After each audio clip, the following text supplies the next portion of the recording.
Hello students, इस video lecture में हम पढ़ने वाले हैं कैपेसिटेंस या कैपेसिटर। अब ये कैपेसिटर होता क्या है, हमारे लिए फर्स्ट टाइम आया है कैपेसिटर, फर्स्ट टाइम पढ़ेंगे, पूरे फर्स्ट चैप्टर में नहीं आया और ये सेकंड चैप्टर हमारा आधा कंप्लीट हो गया। अब कैपेसिटर स्टार्ट हो रहा है। अभी तक हमने फर्स्ट चैप्टर से सेकंड चैप्टर में इलेक्ट्रिक फील्ड पढ़ा, हमने इलेक्ट्रिक फोर्स पढ़ा, इलेक्ट्रोस्टैटिक पोटेंशियल पढ़ा और इलेक्ट्रोस्टैटिक पोटेंशियल एनर्जी पढ़ा। ये चारों टर्म का हम ये कैपेसिटर के अंदर यूज करने वाले हैं। तो ये कैपेसिटर है क्या, एक सिंपल सी बात बताऊं, फिर इसके डीप में चलते हैं। कैपेसिटर क्या है समझो जरा। जैसे यहाँ पे कोई एक स्फीयर है, ये स्फीयर के ऊपर मैं चार्ज डालता जा रहा हूं, यहां से स्फीयर के ऊपर मैं कंटिन्यूअस चार्ज डाल रहा हूं, ठीक है। जैसे जैसे मैं इस स्फीयर के ऊपर चार्ज डालता जाऊंगा, इस स्फीयर का पोटेंशियल बढ़ता जाएगा। पोटेंशियल को हम V से डिनोट करते हैं, हमें पता है। जैसे जैसे मैं चार्ज इस स्फीयर के ऊपर डालता जाऊंगा, वैसे वैसे उसका पोटेंशियल बढ़ता जाएगा। ये स्फीयर का, जैसे एक पानी की टंकी है, पानी की टंकी के अंदर जैसे जैसे हम पानी डालते हैं, वैसे वैसे वो पानी की सरफेस ऊपर आती रहती है, मतलब पोटेंशियल बढ़ता है ना। सरफेस जितनी ऊपर उतना पोटेंशियल ज्यादा। तो यहाँ भी सेम कि चार्ज को पानी मान लो, वाटर मान लो, तो चार्ज उस टंकी के अंदर बढ़ते गए, वैसे वैसे उसका पोटेंशियल बढ़ता गया। समझ में आ गई बात। तो मैं ऐसा लिख सकता हूं कि V is directly proportional to Q।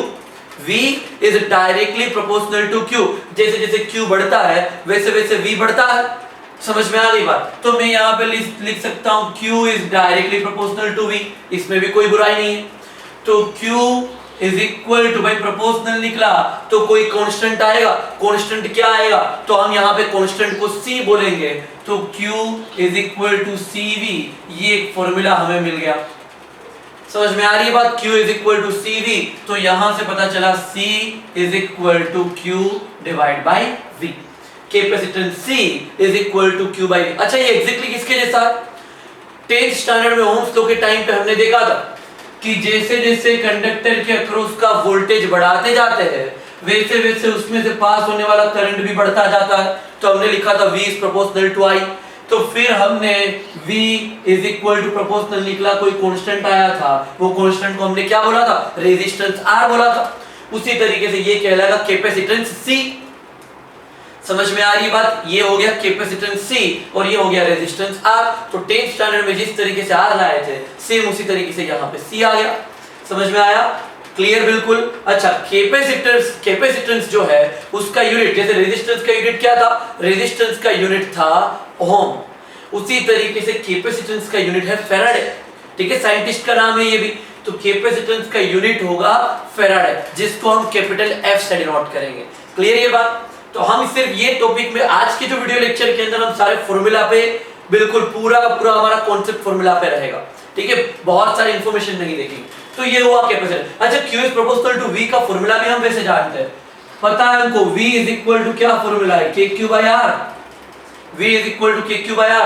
अब K अगर K तो कांस्टेंट है ही, फिर ये स्फीयर, वो भी अगर मैं कांस्टेंट बोल दूं तो मैं डायरेक्टली बोल सकता हूं V is proportional to Q। वहीं से मैंने लिखा Q is proportional to V। ये भी समझ सकते हो, या मैंने जो लॉजिक बताया कि जैसे जैसे चार्ज वो टंकी में भर रहा है, उसका पोटेंशियल बढ़ रहा है। क्लियर हो गई बात। तो Q is equal to CV, ये फॉर्मूला हमें मिल गया।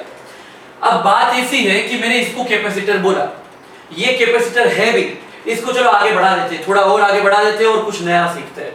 देखो चलो, तो C is equal to Q divide by, ये कौन सा कैपेसिटर है, स्फीयर जैसा, एक स्फीयर ही मैंने बोला तुमको। Q, V का फॉर्मूला क्या है, तो V का फॉर्मूला हम जानते हैं। V का फॉर्मूला क्या है, KQ divide by R। V का फॉर्मूला है V is equal to KQ by R, हम जानते ही है। यहां से ये Q कट हुआ, ये Q कट हुआ, तो C इज इक्वल टू मुझे क्या मिल गया, डिनोमिनेटर का डिनोमिनेटर गया न्यूमरेटर में, तो ये मिल गया मुझे R बाय Q। ये मिल गया मुझे R डिवाइड बाय K मिल गया मुझे। अब K का मतलब क्या होता है, 1/4 पाई एप्सिलॉन नॉट। तो मैं इसको ये भी लिख सकता हूं, तो C is equal to R divide by 1/4 pi epsilon nought. ये 4 पाई एप्सिलॉन नॉट डिनोमिनेटर का डिनोमिनेटर है, अगर उसको मैं न्यूमरेटर में रख दूं तो C is equal to 4 pi epsilon nought into R। समझ में आई बात। बहुत सिंपल सा एक फॉर्मूला हमें मिल गया, किसका कैपेसिटेंस का, किसका कैपेसिटेंस, तो स्फेरिकल कैपेसिटेंस। ठीक है, जो स्फेरिकल स्फीयर शेप का कैपेसिटर होता है उसके कैपेसिटेंस का फॉर्मूला हमको यहां पे मिल गया। ये फॉर्मूला कैसे काम लगेगा, जैसे एक बात बताओ मैंने तुमको ऐसा बोल दिया कि मेरे पास कोई एक स्फीयर है जिसकी रेडियस 1 मीटर है और उस स्फीयर के ऊपर मैंने चार्ज डिस्ट्रीब्यूट किया है, तो उस स्फीयर का कैपेसिटेंस कितना होगा, तो कितना होगा, तो 4 पता है हमको, पाई की वैल्यू पता है, एप्सिलॉन नॉट 8.85 × 10⁻12 पता है, तो बचा कौन r इक्वल टू कितना मीटर दे दिया, 1 मीटर, तो ये 1 मैंने रख दिया, तो मुझे उसका कैपेसिटेंस पता चल गया। भाई कैपेसिटेंस क्या है, कैपेसिटी है, कैपेसिटी कि वो स्फीयर के पास कितना चार्ज अपने ऊपर या अपने अंदर एक्सेप्ट करने की ताकत है, उसको बोलते हैं कैपेसिटेंस। जैसे एक पानी की टंकी, तो पानी की कैपेसिटी होती है, बोलते कि भाई ये जो है छोटी सी है 500 लीटर इसके अंदर आ सकता है, या 1000 लीटर या 2000 लीटर या 3000 लीटर, तो वो क्या है, उसका कैपेसिटेंस है, उसकी कैपेसिटी कि इस टंकी के अंदर इतना पानी आ सकता है। उसी तरीके से इस स्फीयर के अंदर इतना चार्ज आ सकता है, वो चार्ज को समाने की उसकी जो कैपेसिटी है उसको हम बोलते हैं कैपेसिटेंस। समझ में आ गया कैपेसिटेंस क्या है, क्लियर, चार्ज को अपने अंदर स्टोर करने की जो कैपेसिटी है उसी को बोलते हैं कैपेसिटेंस। समझ में आ गई बात। दूसरी बात, हम पूरे चैप्टर के अंदर, ये तो एक सिंपल सा हमने तुमको कॉन्सेप्ट बताया कि इसके रिलेटेड, ये फॉर्मूला से रिलेटेड कोई एमसीक्यू आ सकता है, पर हम पूरे चैप्टर के अंदर ये कैपेसिटर को नहीं पढ़ने वाले। हम कौन सा कैपेसिटर पढ़ने वाले हैं, तो हमें पढ़ना है इस तरीके का कुछ कैपेसिटर, ध्यान देना, पैरेलल प्लेट कैपेसिटर हम पढ़ने वाले हैं। हम पढ़ने वाले हैं पैरेलल प्लेट कैपेसिटर, ऐसा स्फेरिकल कैपेसिटर हम नहीं पढ़ने वाले। ये कैसा है, स्फेरिकल कैपेसिटर, ये है स्फेरिकल कैपेसिटर। हम कौन सा पढ़ने वाले हैं, पैरेलल प्लेट कैपेसिटर हम पढ़ने वाले हैं। पैरेलल प्लेट कैपेसिटर किस तरीके का होता है, तो जरा ध्यान से इस फिगर को देखना।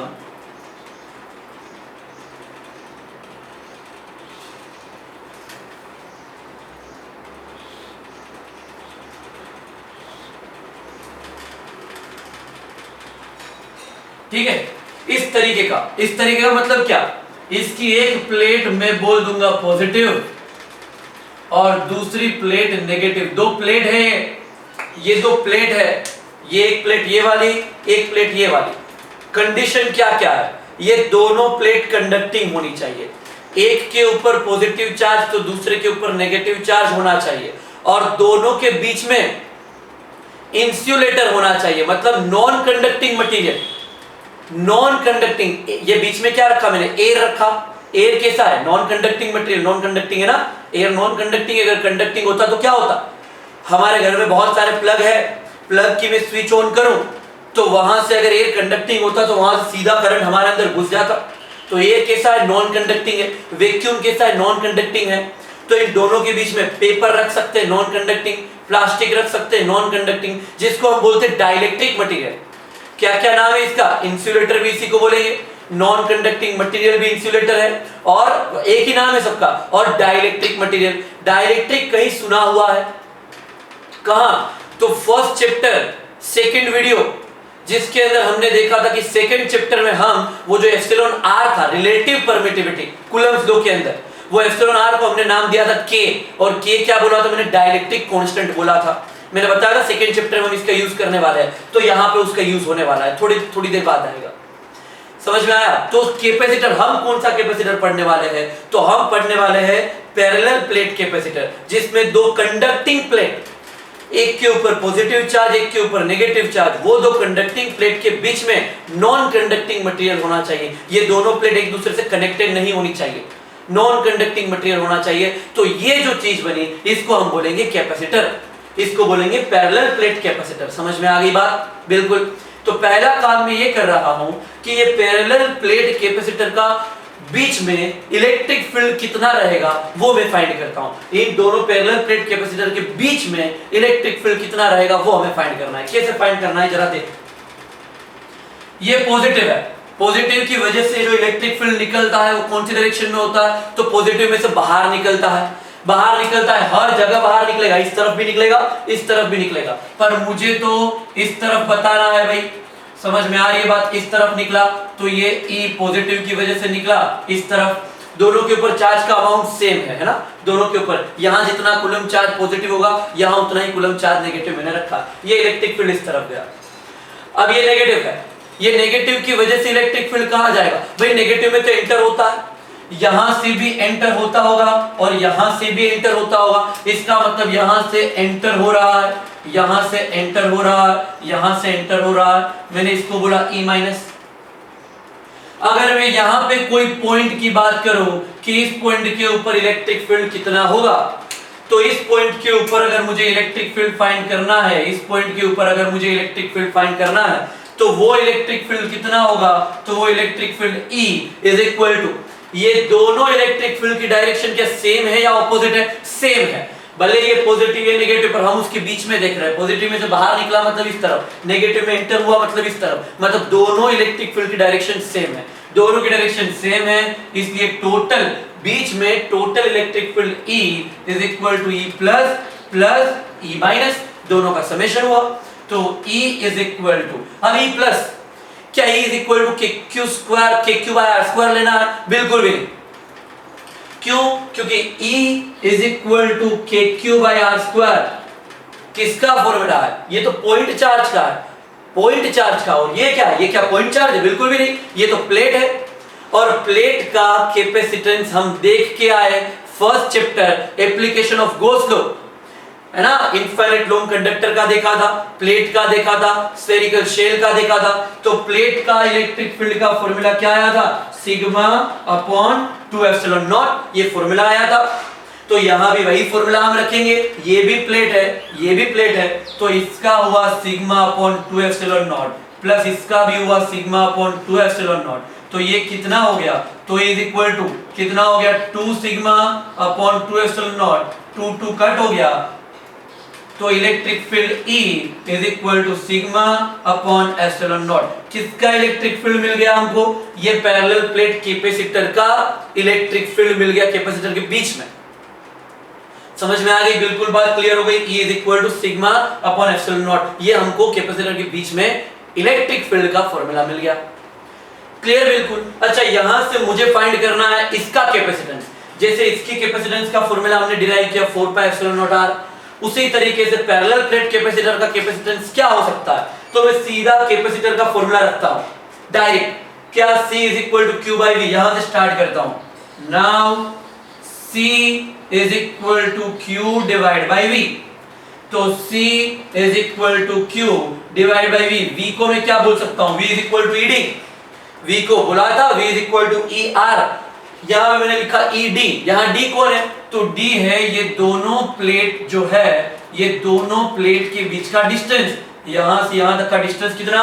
D, और ये जो प्लेट है उसका एरिया कितना बोल देते हैं हम? A, ये प्लेट का एरिया A, जैसे कि ये मेरा हाथ प्लेट है तो इसका एरिया, ये एरिया है ना पूरा, ये A है, और दोनों हाथ के बीच का डिस्टेंस क्या है? D, तो ये डिस्टेंस D, और इन प्लेट का एरिया क्या बोला मैंने? A बोला। समझ में आ गई बात? बिल्कुल क्लियर। फिर इसके बाद तो C is equal to Q by V, V का फॉर्मूला लिख दिया ED, अब C is equal to Q divide by E का फॉर्मूला जो हमें मिल चुका है वो E इज इक्वल टू क्या है? सिग्मा पर एप्सिलॉन नॉट, तो E की जगह पे मैंने लिख दिया sigma divide by epsilon nought into D, sigma divide by epsilon nought into D। क्या हुआ? एप्सिलॉन नॉट चला जाएगा न्यूमरेटर में, एप्सिलॉन नॉट चला जाएगा न्यूमरेटर में, तो न्यूमरेटर में रख देते इसको, तो C is equal to Q epsilon nought divide by sigma into D, ठीक है ना? C is equal to Q epsilon nought divide by sigma into D। फिर क्या हुआ? C is equal to Q epsilon nought को मैंने as it is रखा, sigma. First chapter फिर से कौन सा वाला concept? Linear charge density, surface charge density, volume charge density, जिसमें सिग्मा कौन था? Surface charge density. Sigma surface charge density, उसका फॉर्मूला क्या था? तो sigma is equal to Q by A, तो यहां पे मैंने सिग्मा इज इक्वल टू रख दिया Q divide by A into D, ये Q कट हो गया, ये Q कट हो गया, तो C इज इक्वल टू क्या मिला? ये A चला गया न्यूमरेटर में, तो epsilon nought A divide by D, ये हमको कैपेसिटर का फॉर्मूला मिल गया। कौन से कैपेसिटर का? पैरेलल प्लेट कैपेसिटर का फॉर्मूला मिल गया हमको। क्या? Capacitance C = ε0A / d। आगे पूरी बात समझ में आ गई? क्या कॉन्सेप्ट का हमने यहाँ पे यूज किया? बिल्कुल क्लियर हो गया है ना। अच्छा, कैपेसिटर को इंडिकेट किस तरीके से करेंगे? तो हम कैपेसिटर को इस तरीके से इंडिकेट करेंगे। बस ये उसका सिंबल है, सिर्फ यही वाला। जैसे रेजिस्टर का ये वाला था, वैसे कैपेसिटर का ये वाला सिंबल है। अगर वो कैपेसिटर वेरिएबल कैपेसिटर है तो उसको इस तरीके से रिप्रेजेंट किया जाता है, वो चेंज हो सकता है। ठीक है, जैसे रियोस्टेट क्या था? चेंज होने वाला रेजिस्टेंस। उसी तरीके से कैपेसिटेंस वेरिएबल अगर हुआ तो उसको सिर्फ लाइन ऐसे क्रॉस में ड्रॉ कर देनी है। समझ में आ गई यहां तक की बात? ये हमने कैपेसिटेंस ड्रॉ कर दिया, पैरेलल प्लेट कैपेसिटेंस हमने डिराइव कर दिया। अब इसके बाद क्या करेंगे वो समझो। देखो चलो, इसके बाद पहले टाइम देख लेते हैं हम, है अभी अपने पास इनफ टाइम है। इसके बाद एक काम करते हैं हम थियरी देख लेते हैं एनर्जी की, एनर्जी ऑफ कैपेसिटर। मैंने तुमको बताया ना सारी चीजें यहाँ पे आ जाएगी। इलेक्ट्रिक फील्ड का हमने यूज कर लिया, यहाँ पे पोटेंशियल का हमने यूज कर लिया। अब यहाँ पे एनर्जी की बात कर लेते हैं हम, फोर्स भी आएगा। एनर्जी की बात करता हूँ, कौन सी एनर्जी? तो एनर्जी ऑफ कैपेसिटर मैं बात करता हूँ अभी। Energy of capacitor, energy of capacitor, clear? Energy of capacitor की मैं बात कर रहा हूं। छोटी छोटी बातें करेंगे ये पूरे वीडियो लेक्चर के अंदर। एनर्जी ऑफ कैपेसिटर, अब एनर्जी का फॉर्मूला हमें ऑलरेडी पता है। एनर्जी का फॉर्मूला क्या है? Energy U is equal to, energy का formula energy U is equal to QV। Energy U is equal to क्या होता है? QV पता है हमको। Energy U is equal to QV, वो वाले 4 फॉर्मूला याद रख लेना अच्छे से। तो energy U is equal to QV, तो energy U is equal to Q into V। V को क्या बोल सकते हैं? V is equal to ED, तो V को मैंने बोल दिया V is equal to ED। अच्छा, यहां पे अब कैपेसिटर का फॉर्मूला किस तरीके से डिराइव होगा जरा समझो। Q इज इक्वल टू, ये Q तो as it is, V is equal to मैंने लिख दिया ED। अब समझो एनर्जी कैसे सोल्व की जाती है। तो जैसे मेरे पास एक प्लेट ऑलरेडी कैपेसिटर की थी, मैंने ये प्लेट को रखा यहां पे। मेरे पास ऑलरेडी कैपेसिटर की एक प्लेट है जिसके ऊपर समझ लो कि पॉजिटिव चार्ज है, जिसके ऊपर पॉजिटिव चार्ज है। मुझे यहां से कहीं दूर से कोई एक नेगेटिव प्लेट को यहां बीच में लाके रखना है। यहां कहीं लाके मुझे नेगेटिव प्लेट को रखना है। मतलब क्या मुझे कोई वर्क करना पड़ेगा? बिल्कुल करना पड़ेगा। क्यों? क्योंकि मुझे कांस्टेंट वेलोसिटी के साथ लाना है। कांस्टेंट वेलोसिटी के साथ कि यहां पे, क्योंकि जैसे जैसे पास जाएगी ये नेगेटिव प्लेट, वो नेगेटिव प्लेट जैसे जैसे पास जाएगी क्या हो जाएगा? ये उसको अट्रैक्ट करने लगेगा। अट्रैक्ट करने लगेगा तो जोर से खींच लेगा, और वो काम हमको नहीं करना है। तो क्या करेंगे हम? उसको धीरे धीरे धीरे धीरे, पता है ना, छोटे छोटे पार्ट में कन्वर्ट करना है। एकदम धीरे धीरे हम इस नेगेटिव वाली प्लेट को यहाँ पे लाके रखना है हमको, यहाँ पे लाके इसको हमको रखना है। तो हमें कुछ वर्क करना पड़ेगा। किसके फील्ड में वर्क करना पड़ेगा? तो ये जो पॉजिटिव वाली प्लेट थी इसके पास कुछ फील्ड था। इसके पास कितना फील्ड था? तो एक प्लेट का फील्ड कितना होता है? σ/2ε0 होता है। इसके इलेक्ट्रिक फील्ड के अंदर हमें कुछ वर्क करना है, तो वो किया हुआ वर्क इस प्लेट की पोटेंशियल एनर्जी में स्टोर हो जाएगा।